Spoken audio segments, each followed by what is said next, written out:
Welcome to Old Roommates.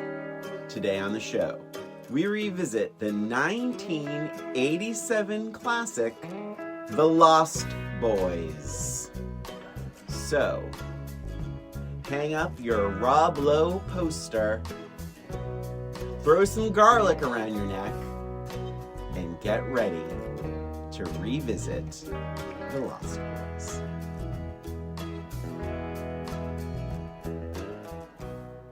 Welcome, everyone, to Old Roommates, the only podcast that revisits pop culture through a middle-aged lens. This is Christina. And this is Brian. And we are revisiting that, I guess, classic? Oh my god, of course. It's not a cult classic? Well, The Lost Boys? Cult classic is much different than classic. Maran. You said classic.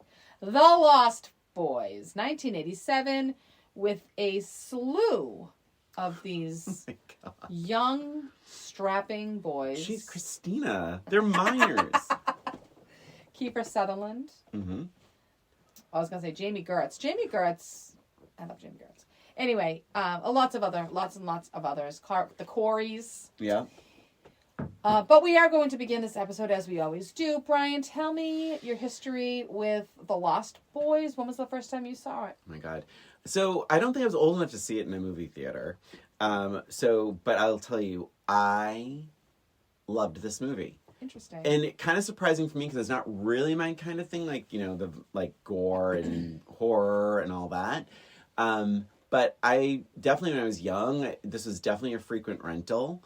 And I feel like if there was ever a thing where it was like, you want to feel like watching something? Or if it was on TV, I would just, whatever was HBO or whatever it was then, watching it, renting it. It was almost like a consistently, cool movie. I felt like when you're young in the 80s and watching this movie, you're like, oh my god, this movie's cool. You just felt cool watching it. Yes. Does that make sense? And so The Lost Boys was probably one of the coolest at the time in my life then, being feeling cool watching a movie. It's a unique experience. Mm-hmm. And so I just loved it, and I thought it was, even the violence I thought was exciting. I didn't feel like it was horror. This is almost more action adventure horror. I can see it. Yeah, I thought it was I really loved it. And how about... Thank you. Oh, I thought you were going to say, did you like it? Oh. Yeah.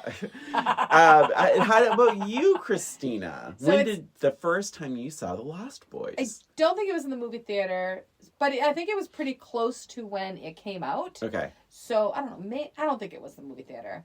But it's funny that you mention that feeling of cool, because that's exactly how I was planning to describe it myself. You just felt like you were in that cool club. You were watching this movie. It was dark and hip. It had all the rock music throughout, and just everybody was, motorcycle. Sexy.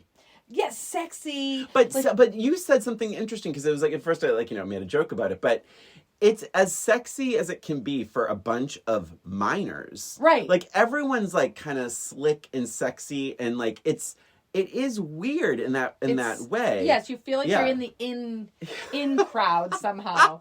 But you felt so cool watching it. Yeah.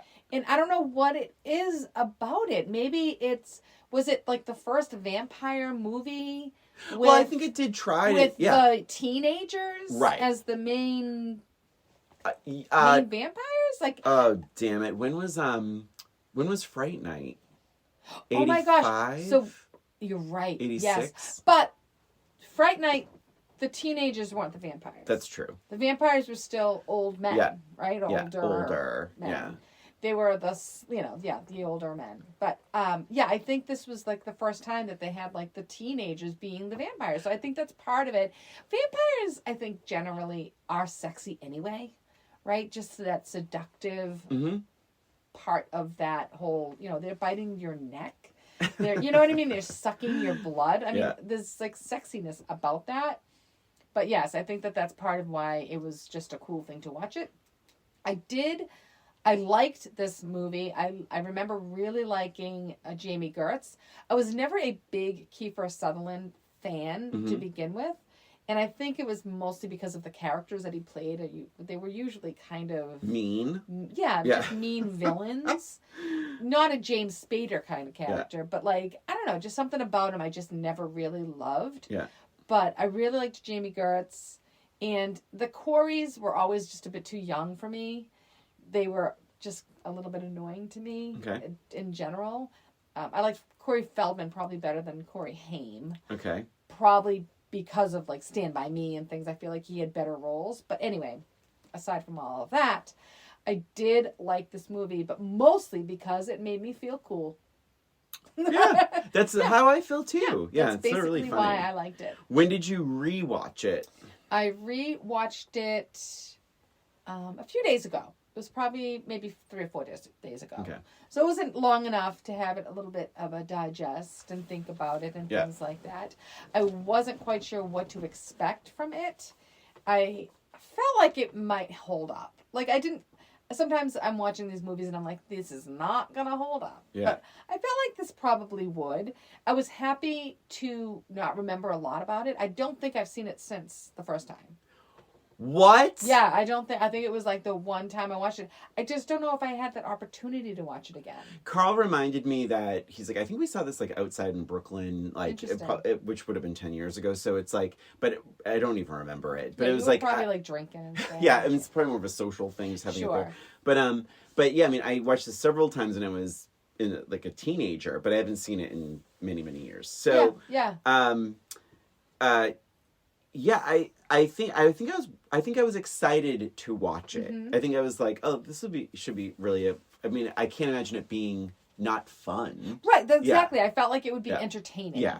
At best, it would be entertaining. Yeah, and even just to see all these stars like much, much younger and all that kind of stuff. And I remember Diane Wiest, being right, in Diane. it. Yeah, she's so funny. So before we get into that, what about you with the Now? When did you? Oh, and so here's what's funny. I watched it, and then I watched it in its entirety, and then the next day I was like opening, like my notebook was like out by the TV, and I like grabbed it and I was like, oh, I stopped taking notes. Basically, when Nanook is like outside the house and they run to get Nanook. Oh, yes. From that point on, I didn't have a single note. I'm like, I have to rewatch it. Like that scene, that sequence. So I ended up watching the last 20 minutes again, and just had to take some notes because I'm like, I don't like. I mean, there are two things that happened. One, my cat like came over and like sat on my lap, and I couldn't really take notes. Yes. The other thing that happened is I just didn't. It happened. Everything was happening so fast. Everything especially that last like quarter or third of the movie is so fast. I think this movie doesn't waste much time either. I don't think. Like it was like we meet them, they move there, they meet these people. Corey Haim meets the vampire killers. Jason Patrick meets the vampires, and then it just goes from there. It's like so fast. Yeah. And so, that I actually appreciated. I didn't click to me. Maybe that's why I enjoyed it so much when I was succinct. Young. Very efficient. Very efficient storytelling. My first note is they get there and Michael. How could I forget? His name's Michael. I think they mentioned that once or twice in this movie. A couple times. Do you know how many times they say the name Michael? How many times? The movie is 95 minutes. I looked it up. They say Michael 118 times in 95 minutes. That's you should hilarious. Play a drinking game. And every time they say Michael, take a drink. So Michael says to somebody, any jobs around here? And the guy goes, nothing legal. And it's a very, in passing, it's not, a very major conversation. But what was so funny is, through my middle-aged lens, all these strange people... Mm-hmm. The only thing I thought was strange was that woman who was licking her pet rat. Do you see that? She was like French kissing her rat. And I'm like, That's the weirdest. This is strange. Otherwise, like, nothing is strange to me anymore, apparently. I felt the same way. I'm like, they're not, like, this is just like a normal, everyday kind of It's like Venice Beach. Venice yeah, Beach, California. crowd Yeah. of people. So I guess that was unusual back in 87. Yeah, they're just like goth or gothy. Yeah. What I found what much more strange was that they're approaching the house and the grandfather is sleeping on the porch, like on the floor of the porch. Right. And no one's like Lucy is not worried at all. No, the son is like, is he dead? Yeah. I think he's dead. And they're not even concerned. But I got the impression that he does this sort of thing. Yeah, she's like, oh, he's such a deep sleeper. Yeah. My first impression was, Kiefer looks good. Do you know how old he is in this movie? Like, the actor? Is he in like 30s? He's 17. Oh my God, really? Mm-hmm. He looks 30. So again, I never found him attractive. Yeah. I never liked him that much. And I looked, I'm like, wow, he looks really good. Sorry, he's 17. He is, and this is what I was saying, it's a little awkward because he is 17 and they thought he was 18. And but it's one of those things because like he has to be sexy. He has to be seductive. Mm-hmm. And so you have a 17-year-old trying to seduce pretty much anyone in his path to get them over to the other side. And that, like, it was a little like jolting because I agree when I was watching it, I'm like, oh my God, I'm like, how old is he in this? Because he definitely looks old. Yes. Like older. And it was like 17. I was like, holy shit. And when he does die at the end, spoiler alert, his 5 o'clock shadow all goes away. His eyes lose the makeup and the bags. Right. And he looks like a young kid. Yeah. Yeah. So you kind of chalk it up to, okay. But that to me just means it's a great performance. Yes. I mean, to think he's 10 years older than he is. Yeah. And seductive. It's like this kid's 17 years old. Mm-hmm. Yeah. Pretty amazing. I wrote Sam and Michael are very close. Too close. Very touchy. It just seemed very weird to me that this relationship between brothers were like that. Yeah, lots of like piggyback weird rides. Like, lots just of touching. like They were touching constantly each touching. other. Hopping over like furniture and tagging each other. Yeah, and they're supposed to be what, 17 and what, 13? like 13? Yeah. It's that seems like a weird behavior is a little strange. I completely agreed. Even at the very end, Michael is giving Sam a piggyback ride, and I'm like, he's too old. No, he's we're too not big. doing that. We should not be doing that. We find out that Lucy, played by Diane Wiest, was divorced, and her dad says, "You're the only person I know that ended a divorce with less money than you had when you started." And she's like, I didn't want a big legal thing, especially after the year we had. That's valid. Definitely didn't notice that when I was a kid. No, but I was like, because you do wonder. It's which is interesting because you have multiple divorces family. in my life. Yeah. So that's interesting that you wouldn't. Maybe because it was just so like, yeah, I get it. I was also thinking, does Diane Wiest ever play a different character? I love her, but I think she always looks the same age, and I think she always plays the same character. Yeah. You should see, do you ever see Bullets Over Broadway? No. So we revisited Bound recently. Yeah. Jennifer Tilly and Diane Wiest were both nominated for Oscars for that. Wow. It's a Woody Allen film. No, and I love her. Don't get me wrong. Oh, no, but you should see it. My point is this. John Cusack's the lead. Oh, you should see it. You would love it. And I think maybe Emily would like it too, actually. And so, but it's... Diane Wiest does play a very different character in that. Nice. And Jennifer Tilly is hilarious in it. But I highly recommend Bullets Over Broadway. I'll write that down. Yeah, I agree with you. She has like a thing. And what's funny is she had already won an Oscar for Hannah and Her Sisters. Interesting. And Joel Schumacher really wanted her, and he's like, oh gosh, she won the Oscar. She's never gonna want to like do this now, but I really kind of always pictured her for this, whatever. Or whoever wrote. I'm sorry if my facts are wrong, but they had her in mind, and they were like, she's never gonna say yes now, and she was like, and she did. Totally wanted. Yeah, she was all excited. That's really fun. Okay. So we meet Jamie Gertz's character, Star. We have to talk about before we do. All right, let's see it then. I would predict that many an 80s gay boy realized their position in life, with the saxophone player. Oh. My God. Oh my. I looked him up. I'm like, who is this guy? Tim Capello is his name. Muscly. All muscles. All muscles. Oiled up. Chains. Like, and he can play a sax and sing. Yeah. And he's like just jacked out of his mind. I don't think I've ever seen someone like that. Certainly not playing instruments. No. It's like, what is this? He's gyrating. Like, oh my God. Yeah, he was really something. And good. Now talk about Jamie Gertz because I have a huge note about this. Okay. Good. So Jamie Gertz is there. I think she looks beautiful. Yeah. I don't know why she would pick him out of a crowd because he looks as generic as possible. Wow. I have the exact opposite note. No way! I do. Christina. You feel like she looks generic? Oh my God. How about this? The way he's looking at her is stalkery. But Jason Patrick in this movie, are you kidding me? He is gorgeous in this movie. I just felt like he blended into the crowd. Oh my God. His chin, his cheekbones. I was like, oh my God, you can't not look at him. He's beautiful. But then you have Jamie Gertz.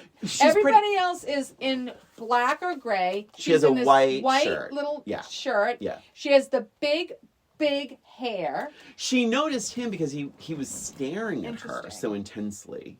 Wow. Do you want to know who original casting, who they wanted? Instead of Jamie Gertz? Mm-hmm. Sarah Jessica Parker? Oh, close. Meg Ryan. Oh, she's really terrible. And they wanted someone like blonde and waifish. And Jason Patrick said, listen, I just made Solar Babies, which I had never seen or heard of, with Jamie Gertz. And she's so good. Please audition her and meet with her. I think she's great. And at the urging of Jason Patrick or Patrick, Jamie Gertz got the role. They wanted someone blonde. Were they dating or anything? No.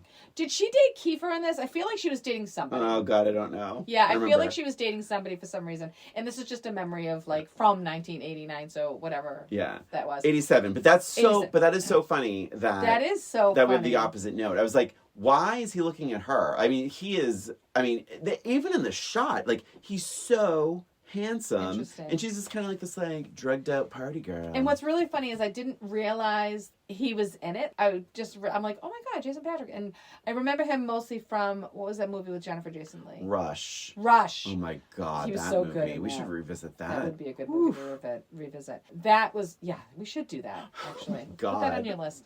What I was funny is I looked him up because I'm like, what else was he in? Because I recognized the face. And I'm like, oh my God, he was in Rush. But did you know who his grandfather was? No. Jackie Gleason. Really? Yeah. Oh, I never knew that. That's funny. So funny? And it was so surprising to me. I was like, what? No, it could be a different. And I clicked on the link and I was like, oh my God, no, it was actually Jackie Gleason. That's his grandfather. Gleason. That Weird, is hilarious. Right? Yeah. So funny. I wrote, Corey is...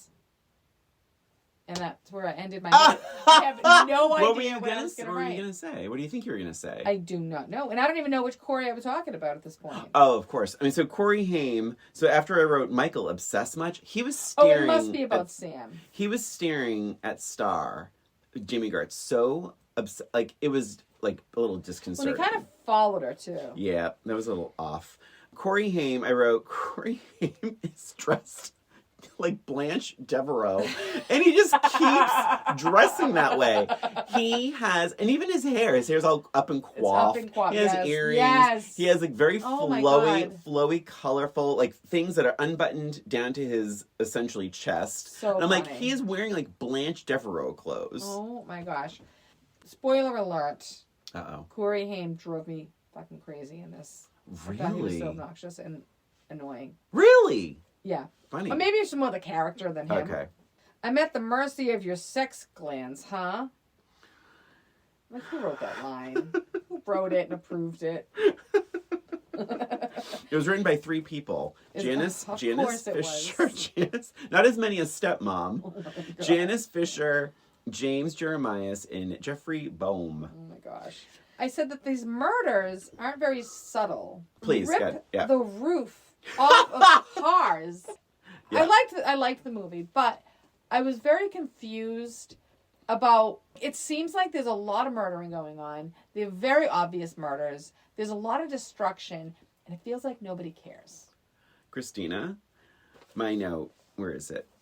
I wrote, it's hilarious how, quote unquote, seriously, Michael and Sam are taking the murder capital of the world data. Like, there's murders, there's multiple murders every single day. Every day. Every night, yeah, it's People true. are missing. Missing, yeah. And so I think we're going to say the same thing. Yeah, they're not subtle, but there's something even more, this is obviously much through my middle-aged lens, not when I was a teenager. We know that a lot of these people, including, I would imagine, the actual vampires, are runaways, or they've been kidnapped or whatever. So, but we also know that they are prowling all around among regular folks all night long. Yeah. Has it never happened where someone's been like, David, my child, is that you? David, you've been missing for years. You mean to tell me none of these people have ever been, what I would have loved, and I know I'm really reaching for the stars here. Oh, star. But I'm reaching for the stars here. But imagine if David at one point said, you know, I was missing for so long after I became what I am. And when I went back home to see my mother, she wanted nothing to do with me. So I killed her. Or something like that. Like you know what I mean? Yeah, like, I ate her. Like, I ate her, yeah. Yeah. Like, it's like, because if we're supposed to buy into this, like, even like the milk carton that had Laddie, which names, Laddie and Star, Laddie's picture on it. So, okay. But they're still out and roaming around. Laddie was walking... do we know that these kids are actually runaways, or are they assuming they're runaways because the vampires got them? I don't think it matters, because think about this. Michael goes to the kitchen, he grabs the milk, he drops the milk carton. Diane Weiss comes over, picks up the milk carton, you see Laddie. Honest and truly, Laddie, we've only seen like 3 night scenes. Laddie's been walking all around this park. People are looking for Laddie. Right. He's on milk cartons, for Christ's sake. He's on things, and he's still in the town where he went missing from. Like, I feel like it's not, like, we're missing some logic. Someone should have been like, aren't you Laddie? Yeah. This could have been handled with like a couple lines of dialogue, or even like someone does recognize Laddie and David kills him. Maybe they were kidnapped 20 years ago. They don't age. Oh. I mean, if that's another movie. Right? Can you imagine that? Yeah. Christina, write that movie. Okay. Do it. I will. When vampires go back to normal and their lives are turned upside down because they've been away for 50 years. Yeah. But they look better than everyone else in the family. They've never changed. But so, yeah, maybe that's the explanation. Yeah, but I guess, well, you know what they should have done? Tell me. I'll tell you what they should have done. On the milk carton, they should have done one of those things where missing since this in the age progression of like what he should look like. Oh. But of course he doesn't look like that because he... Christina, that is so deep. Yeah.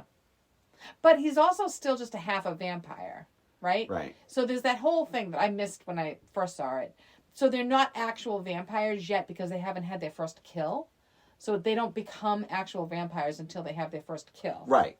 So Jamie Gertz's Star and Laddie and Michael now are all just half vampires. Yeah. So I guess it would have to be kind of recent. Yes. And also, but remember too, David and his gang, they're like walking the boardwalk, walking on the carousel, they're walking in the video store and all this kind of stuff. So, but they're not even shy about it. Like, they're not even they're not hiding their faces. Yes, Kiefer, we know that David looks older now, because I guess, but that's weird too. Why does he have scruff? Why would he look he would look the same. Remember, because when he dies... Age. That's what he said, they don't age. Right. Never grow old. But it's like, but he has 5 o'clock shadow, he looks older. When he dies, he goes back to looking... It should have been different. It should have been he gets older when he dies. Yep. You know what? This movie sucks. Seriously. It was not enough substance, too much style. If they remade this movie, and if someone does, dive into that part about the aging thing. Because this movie gets it actually wrong, even though it's on the poster. Never grow old, never die. Right. So then when you do die, you grow old. Oh my God. That's an interesting idea. Yeah. Okay, back to the movie. But I did think that was just strange. That's all. And again, that is a middle... All the murders, I felt like they were really not caring at all about all these murders. They didn't care about a lot. I mean, they went to this party. Apparently, they killed all of these people at this fire pit, right? Also, how often do they need to eat? They're eating every night. Do they just leave the bodies there? It feels like they're all missing, right? So do they take the bodies? And drop them in the water? Eat the whole thing? Yeah, where are the bodies? Do they hide them in the caves? Like, what is the process? But also, it's like, you're right near, like, the ocean. I would hope they would fly them out and drop them in the ocean. Water, yeah. But then the clothes, I don't know. Very bizarre. And it's weird that all of the friends, there's like 20 friends, they all die at the same time.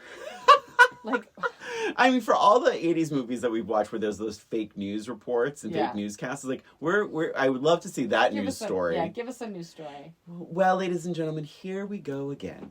25 more people are dead today because night happened. Oh, yeah. Yes. Are missing. They all bled to death on the beach. And no one's checking their necks. I did laugh out loud when... Oh, wait, I'm sorry. I jumped. You'll like this one, Mr. Phoenix. Could save your life. Corey... What is with the voice? No, but you know what, though? I loved it. Oh, my God. I loved it. I thought it was so ridiculous. It was so ridiculous. I love the Frog Brothers. I loved them. They actually did. I did like them. I did like them as characters. And even back when I remember first watching the movie, anytime they were on screen, I felt comfortable. Yes. Like, I was like, oh, they know what they're doing. Although they don't really know what they're doing, but it's like they seem to know what they're doing. But I what was it that they them. missed that was really funny? What was it? Inviting them into the house? Inviting him into the house. Yeah. And that's like, everybody knows that. Christina, I'm pathetic. I wrote, Jason Patrick and his amazing chin. All right. So this is hilarious. So Michael is putting on a leather jacket at this never-ending amusement park. Yes. And the woman's like, looks great. Definitely. Cute. Sure. And he buys it. I'm like, wow, you fell right into that Does one. he have money? I don't understand where any of this money is coming from. They say they're broke 3 times. Yeah.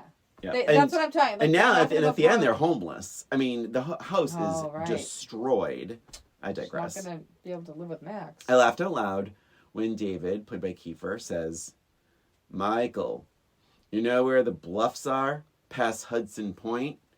He got there yesterday. And he's like, yeah. I'm like, you do? You don't have GPS. You got there? Yes, so you don't know where the hell you are. How do you know where Hudson Point off the bluffs? You just moved to this entire... State. What is wrong with you?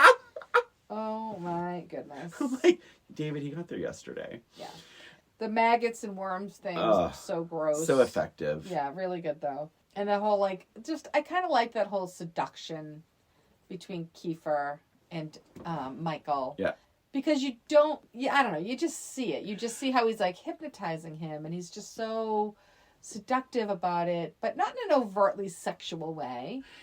That's really funny. So did you feel like it was No, I didn't either. But when you read little things about this movie on like Letterboxd and other things, it's like, oh, it's so homoerotic with David and I never felt it. I never felt that at all. I felt like it was more like a belonging Yes. thing. Through my middle-age lens, I think Michael's sort of search for belonging felt much more convincing to me as a grown-up than as a kid. Me too. I was like, oh my God, I totally get why he's doing this. I get why he's doing this. Like, he's brand new to this town. He has no friends. Mm-hmm. He really likes this girl, but she's part of this crowd. He knows that he can win her over, and he's confident, and he doesn't have a friend in the world, and he knows that, like, by pushing this group of people away, it could actually endanger him. Right. So all of it made sense. Like, I never felt like, oh wow, Michael's stupid. I didn't feel that. No, I never did. Yeah. And you never really question why. Like, you get why. Yeah. You get it.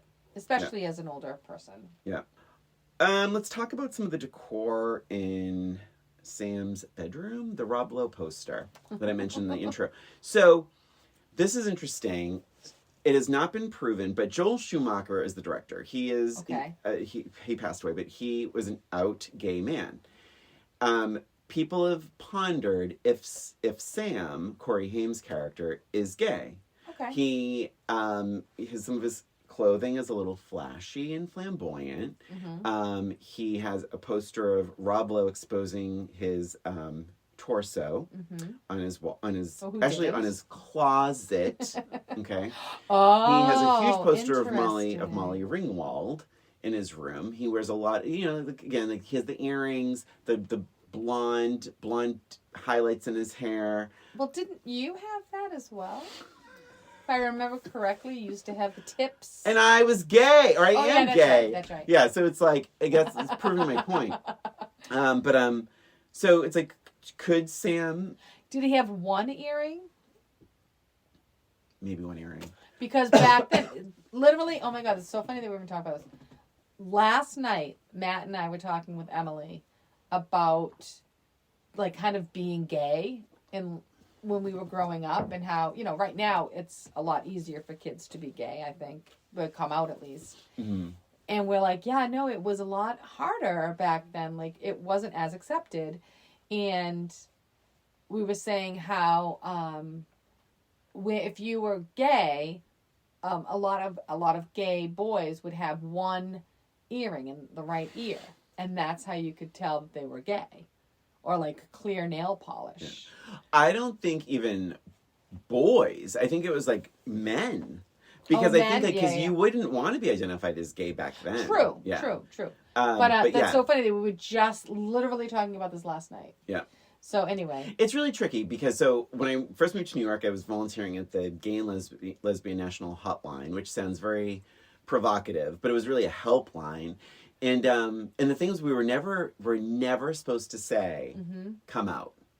We were never supposed to say, embrace your truth and be you and come out, because for us to say sit in a city in the Northeast, it's a very different situation than say being in like the middle of say a southern state. Sure. And so it's so we were never able to say like, oh, do you believe you're gay? Do you think you're gay? Or we would never say because to your point, there is a lot of dialogue about, oh, it gets easier, it gets better. It's like, sometimes it fucking doesn't, depending on where you live in the country or in the world. So, very true.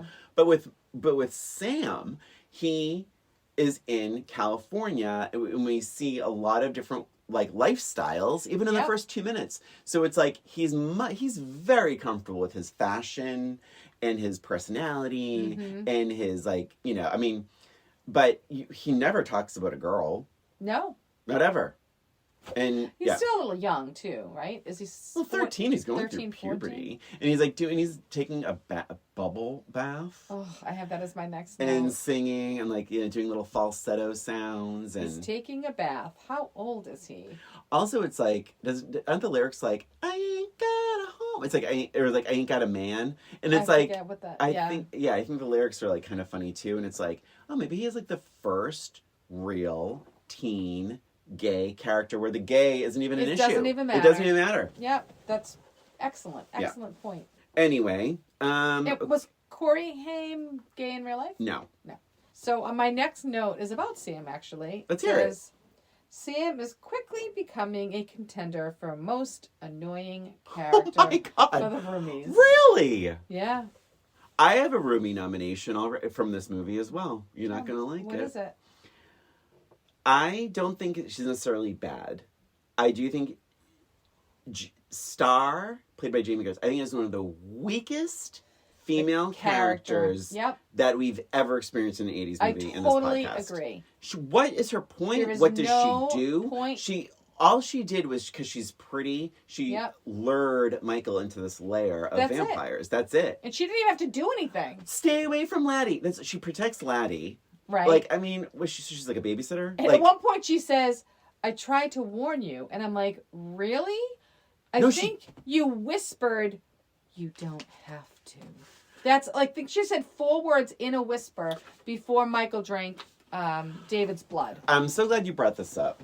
What she says is, she says it's blood. She's like, don't drink it, Michael. It's blood.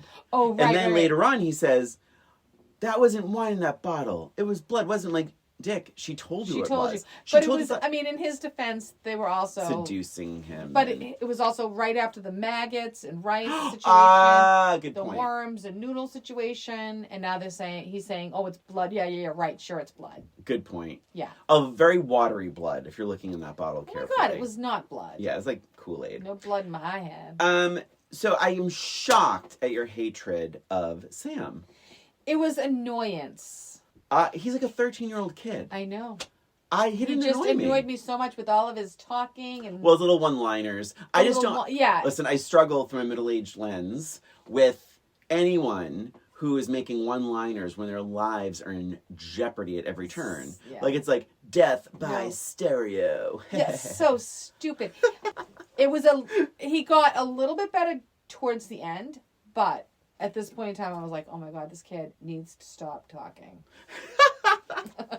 I actually really like that performance. I think I like Corey Haim in this a lot. I did write, as much as I'm defending Michael, he is such a follower. I mean, it truly is. Oh. Drink this, eat this, totally. Smoke this, jump off this.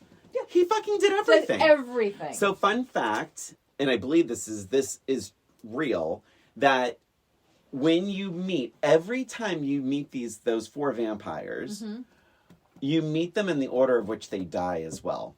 So when they walk into the frame of the carousel, they walk in the way they die. Wow. When they fall off the bridge, they fall off in the order in which they die. Interesting. Yeah. Oh, wow. That's interesting. Yeah, I thought it was funny that what's-his-face, Alex Winter, is in it. Yep. Who is Bill or Ted? I don't know.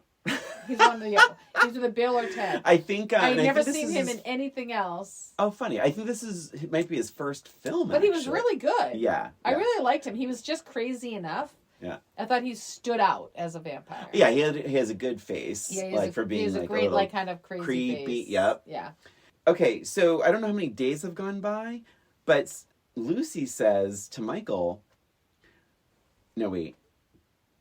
Yeah, I'm sorry. It was unclear Sam about the timing because it seemed like he turned into a vampire pretty quick. But in the dialogue, it doesn't sound that way because Sam says, "All you do is give attitude lately, watching too much Dynasty or something." So another classic. Which they don't have a TV. You know they don't have a TV. Right. Sam, but I do think it was like apparently it was supposed to be gradual, but I agree with you. They've only been there a couple days. Yep. It was very strange, the timing part of it. I did love Nanook. Nanook has 2 moments where he really delivers. Yes. And he jumps on Michael when Michael's busts through the bathroom door. Right. And he jumps on the vampire and knocks him into the bathtub of holy water. Yeah. Yeah. He's a good dog. Good boy. I did like the grandpa, too. Like, he was a cute little comic relief. Oh, yeah, he was good. I liked him. And I'm glad he wasn't really... Like, I was really nervous because they did say something. I think Michael said something about him. And I'm like, oh, my God, they're going to make fun of the mentally challenged. But then Sam actually defended him. He was like, hey, you're being mean or something. I'm like, oh, okay, good. He wasn't super far gone. He was a little bit losing his mind a little bit. Yeah, but he wasn't. Oh, that's right, yeah. It wasn't like Home from the Holidays. It wasn't like Home from the Holidays. It was the stuffed beaver. And he was bringing it over to the widow, whatever. Yes. And he's like, we'll just stuff it with Mr. Jones or whatever. Right. Like, that was rude. Yeah, you're right. So I was happy to see that. But he was cute. And he was... Yeah. He was definitely... It wasn't too much. No, not too much. I would have appreciated him talking more about the vampires earlier on. I mean, at the end, he has that line. It was like, I'm just sick of these vampires or something like that. It would have been an interesting little twist if, because of his mental state, he saw things a little clearer and he understood that there were actually vampires around. It just would have been a little bit nicer. What I liked was that with him saying that at the end, on rewatch, you realize, like, he's spying. He's, like, taking closer looks at, say, like, Max and other things going on around the house. Uh-huh. And, like, so meaning this is, like, he absolutely is aware that there's vampires everywhere. Mm-hmm. And he's being careful, whatever. But to your point, I mean, he does say, I don't, actually, see, now I'm ripping it apart again. Remember he starts the car, but he doesn't take it out, and it was broad daylight. It would have been cool if he was like, if they were in the car and he was like, we have to get it back before the sun goes down. And he's like, Right. why, Grandpa? He's like, we just need to. Yeah, something Like, yeah, subtle. yeah, like he doesn't little have to talk subtle. about it throughout the whole He didn't movie. trust Max at all. Like Max, the video store owner, because he was like Right. really spying and watching his behavior. So he kind of knew what was He happening. knew what was going on. Here's what you do. You get yourself a big steak and ram it right through his heart. The Frog Brothers are funny because they're just like, the other one says, kill your brother. You'll feel better. Right. Like, they're just so matter of fact and like, all you have to do is kill them. What's Just the big kill deal? him. It's your Not a brother. big Just deal. kill him. Just kill him. I wrote, what the hell is Corey Haim wearing in this scene? Is it a breakfast gown? Like, he's like wearing like a dress. He's like eating breakfast in like it's truly a dress. That's really funny. Like a colorful dress. I'm like, okay. Mm-hmm. This, one of my favorite scenes, and I think it's even better than when I remembered, is like Thorne going to attack Lucy. I was like, That is scary. Because it's surprising. It and is I surprising. kind of forgot what happened. And I was like, oh my God, that's right. The dog goes after her. Right. Yeah. Because he's protecting Max. Yep. Yeah. While he's slowly sleeping, it's during the day. So in that Max twist, I remember it being awesome. Because you already feel like it's a joke that they're like, like the Frog Brothers are saying, oh, it must be him, it must be him. And they do all these tests on him and fail miserably.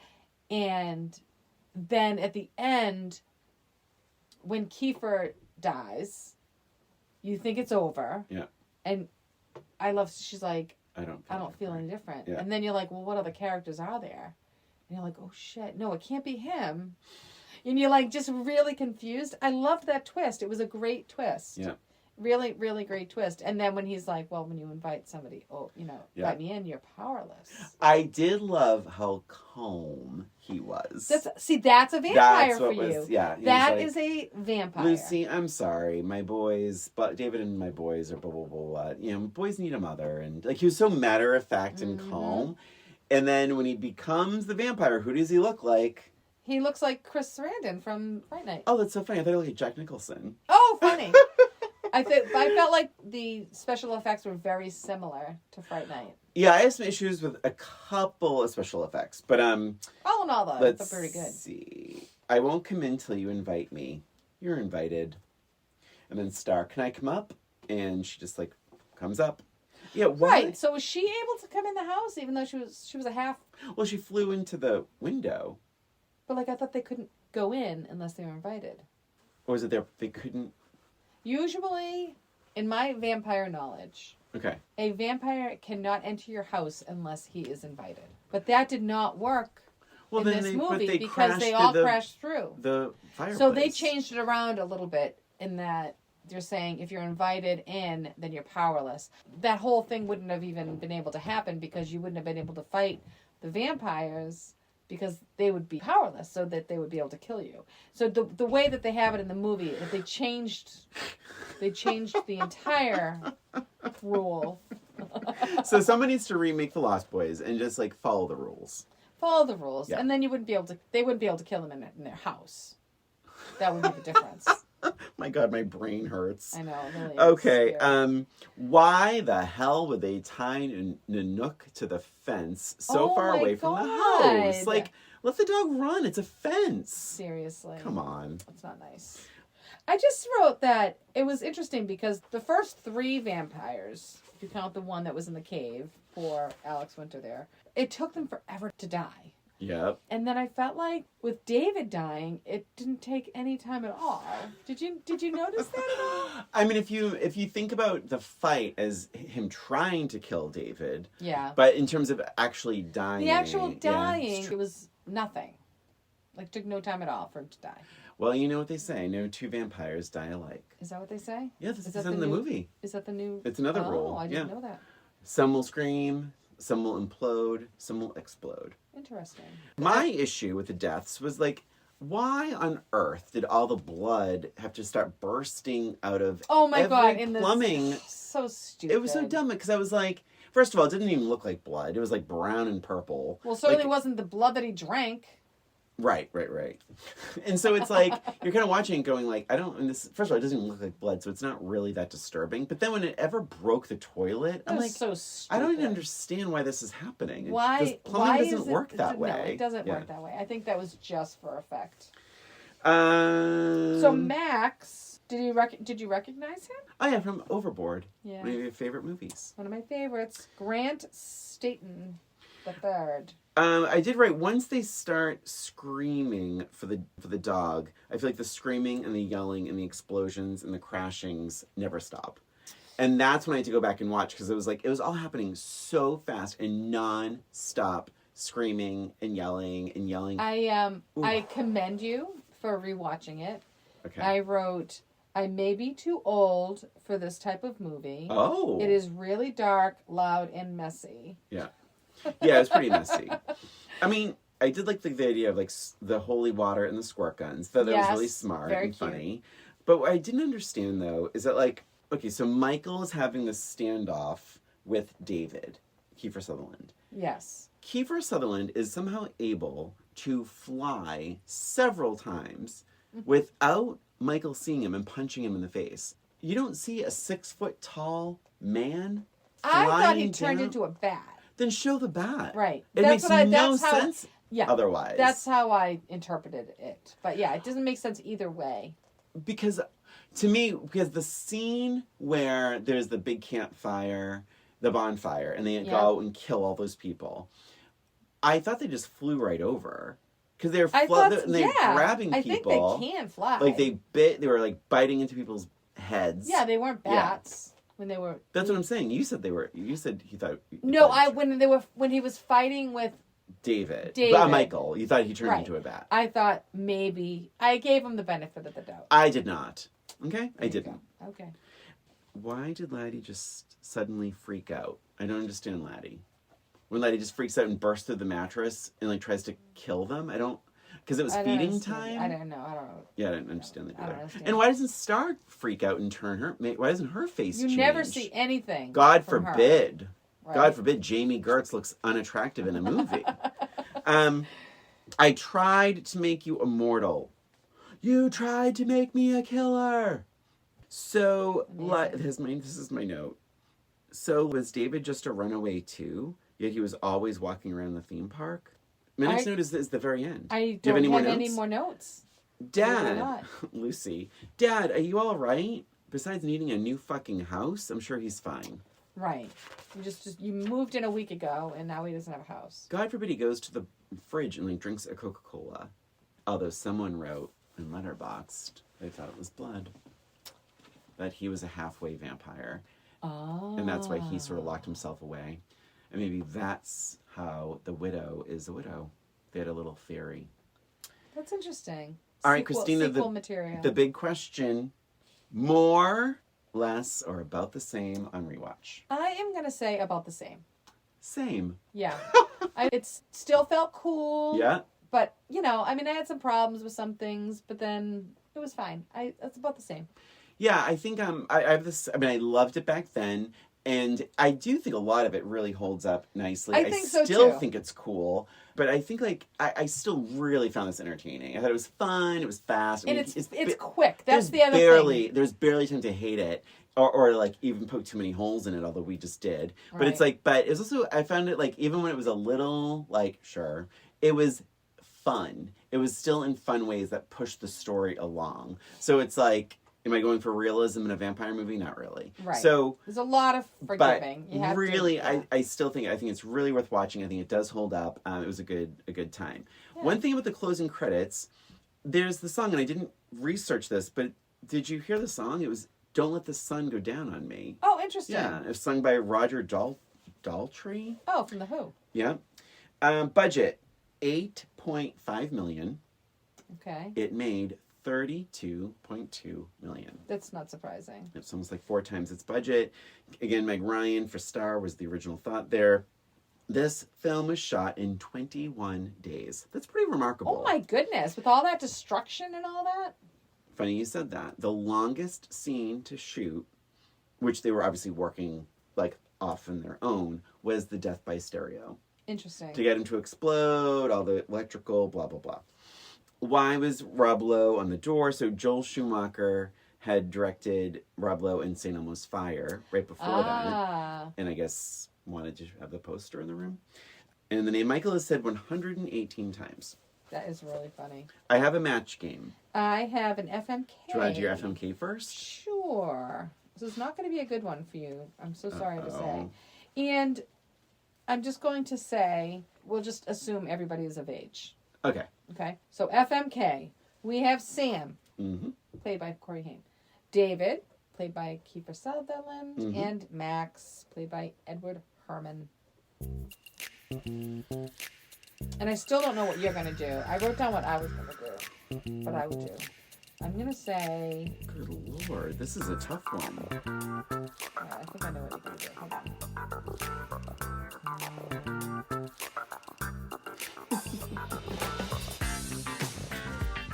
Okay, I know. I think I know what you're Okay, doing. ding. All right. I'm going to marry Sam. Okay. He's gay anyway. I'm going to F David.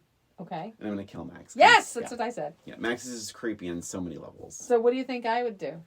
I think you would kill Sam. Yes. I think you would F David and marry Max. Yes, that's exactly right. Yep. Although, the more I think about it, Max, he owns a video store. Yeah, I didn't think amazing. Max was that bad. I mean, once you decide, okay, fine, I'll be a vampire. That's true. I think it would be fine. Like, you never saw him really killing so much. That's true. Like, he wasn't out feeding on I'm people. not going to change my answer, but it's a very good reasoning for your choices. Yeah. I also, Lucy, as I spit, they named Lucy out of Bram Stoker. Oh my God, Bram Stoker's Dracula. There's a character in Dracula named Lucy, and they named the mother Lucy. Is that so hard to say? It was. Match game. So, all right. So, Lucy really should have known better. Because at the end of their first date, Max didn't say, can I give you a kiss goodnight? He said, can I blank you goodnight?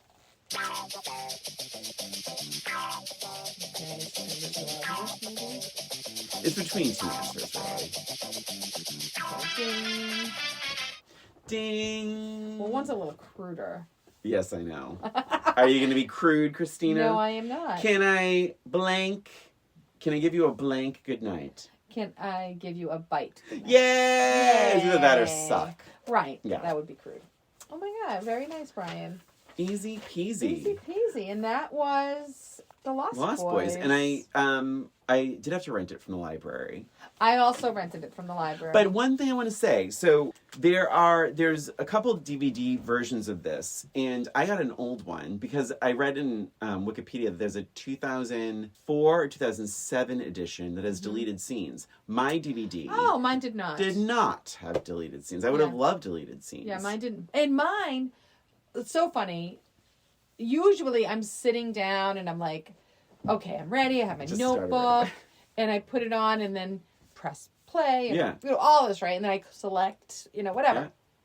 So this is the first time I ever was like in the middle. We have a puppy visiting. So I was doing some things puppy related. And I'm like, I'll just put it on. I threw it in the VCR or whatever. I mean, the VCR. Oh my God, did you hear me? I let it go. Let it happen. I didn't even catch it. Didn't even catch it. Funny. No, I do not have a VCR. Actually, I do have a VCR, but I don't use it. The DVD player, I threw it in. And then I was like getting the puppy and I was doing something. And all of a sudden, I went to the bathroom. All of a sudden, I'm hearing it going. And I look over and I'm like, holy shit, it just started right up. So that tells you right there that was one of like the original DVD copies, right? Oh my God. Isn't that funny? Yeah. And that was The Lost Boys. And that's it for us and for this episode of Old Roommates. Thank you for listening. Please remember to follow us on Instagram or YouTube, where we have our episodes as well as a little extra. And if you have any questions about our show, any suggestions for movies we could revisit, reach out to us at oldroommatespod@gmail.com. Thanks again for listening. This is Brian. And this is Christina. Until next time.